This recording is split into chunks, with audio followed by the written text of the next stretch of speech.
In this tutorial, we are going to do another application in order to repeat the differentiation to find a second derivative. For this purpose, we are going to set of exercises 7F, page 127.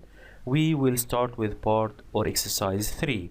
Find dy by dx and then d2y by dx squared when y equals as in part 3.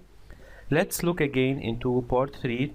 In order to find the first derivative, we need to modify the shape of the function that we have so it looks more polynomial. Then 9 multiplied by the square root of x is the same as x to the power half minus 3 over x squared is the same as minus 3 multiplied by x to the power minus 2. Now it's easy to find the first derivative. For the first term, it's 9 multiplied by half the power multiplied by x, and we reduce 1 from the power. Minus 3 multiplied by the power of x, that is minus 2 multiplied by x, and we reduce from the power 1 as well.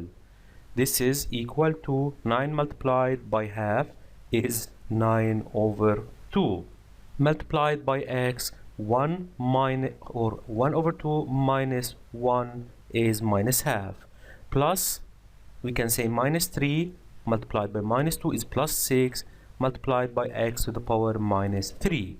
This is now the first derivative.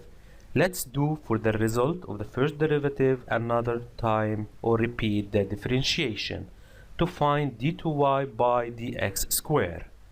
So for this purpose, we are going to repeat the differentiation for the result of dy by dx.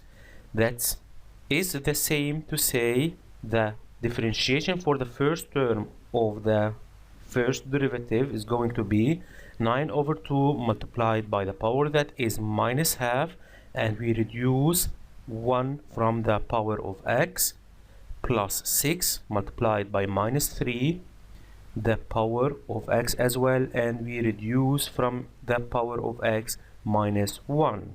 Therefore we get 9 multiplied by 1 is, or minus 1 is minus 9, and 2 by 2 in the denominator is 4 multiplied by x to the power minus 18 multiplied by x to the power minus 4.